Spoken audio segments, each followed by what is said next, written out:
ایثاریږي کله د څه د وجې نه کله د څه د وجې نه خو د قرآن د ختم دا موقع داسې ده چې انسان لاس اوچت کړي د الله سره براه راست رابطه شروع شي ځکه دا ډېر نوراني مجلس دی موږ او تاسو ته نه ښکاري خو موږ او تاسو سره په دې مجلس کې فرشتې ناستې دي بیا دغه فرشتې چې کله اسمان ته ځي الله رب العزت یې تپوس کوي وایي زما فرشتو تاسو کم ځای نه راغئ الله ته دا هر څه علم دی الله ته هر څه ښکاري زموږ او ستاسو دا عقیده ده الله ته هر څه ښکاري الله علیم بذات الصدور دی په زړونو پوهېږي علی کل شیء قدیر دی په هر څه باندې د هغه قدرت دی الله د خپل علم باوجود تپوس یې کوي زما فرشتو تاسو د کم ځای نه راغئ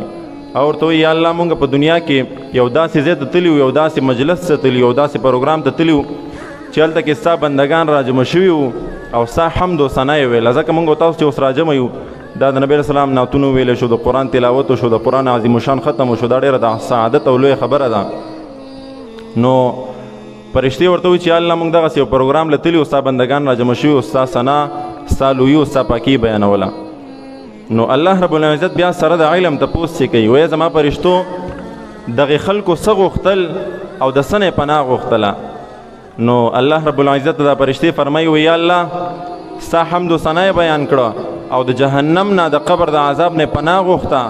او د جنت طلب یې کولو او جنت یې غوښتو نو الله رب العزت ورته وایي زما فرشتو د خلکو زما جنت لیدلی ده چې دوی زما جنت غوښتو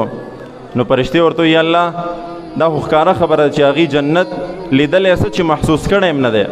ځکه حدیث کې راځي چې جنت یو داسې ځای دی چې دا نه کم سترګو لیدلی دی نه کم غوږونو اورېدلی دی نه کم زړه محسوس کړی او نه کمې پوزې د هغې خوشبویي بوی کړې ده جنت داسې ځای دی نو فرشتې ورته وایي چې الله نه دی کتلی الله ورته وایي ښه وایي کتلی نه دی جنت او د هغې باوجود هم دی جنت غوښتو وایي الله او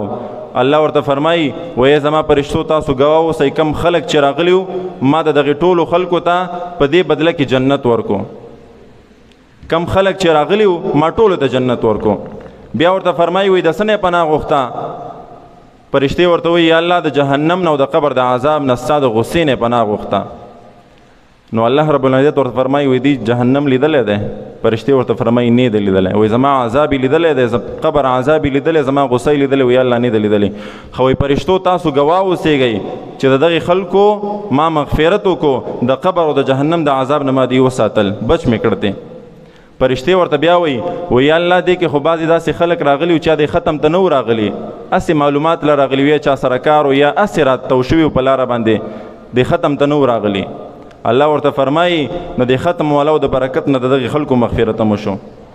نو دا ډېر یو د برکت والا مجلس دی په داسې مجالسو کې شرکت پکار دی امام احمد ابن حنبل رحم الله او تپوس چې کوي حضرت د دومره علم د دومره تقوا او د دومره لوی شان باوجود ته څو پروګرامونو کې داسې مونږ وکتې چې په دا ځای کې به ناست وې د دې راز څه دی ځکه تاسو خو بې رازه بې مطلبه بې فایدې یو کار هم نه کوئ او ورته وایي تاسو د دې پته نشته چې د قرآن عظیم الشان کله ختم وي په دې کې الله رب العزت انوارات داسې راوروي لکه تیز باران چې راوریږي او په دې کې دعاګانې داسې قبلیږي چې د هغې څه انتها نه وي بله موقع داسې نه وي چې په هغې کې دعاګانې دومره په تیزۍ سره قبلیږي نو یو دعا قاري صاحب وکړه یو دعا به مونږ اوس وکړو خپل مشکلات خپلې پریشانیانې د الله ته مخامخ کوي انشاءالله الله به قبلوي خپل ګناهونو باندې د الله نه په دې مجلس کې دا مجلس ګورې د مغفرت مجلس هم دی په دې کې الله رب العزت مغفرت کوي نو الله ته خپل ګناهونه مخې ته کو خپل مشکلات هم مخې ته کو او د الله نه وغواړو انشاءالله الله به زموږ مغفرت هم کوي او زموږ مشکلات او حاجات هم الله رب العزت پوره کوي درود شریف وایي اللهم صل على محمد وعلى آل محمد كما صليت على إبراهيم وعلى آل إبراهيم إنك حميد مجيد اللهم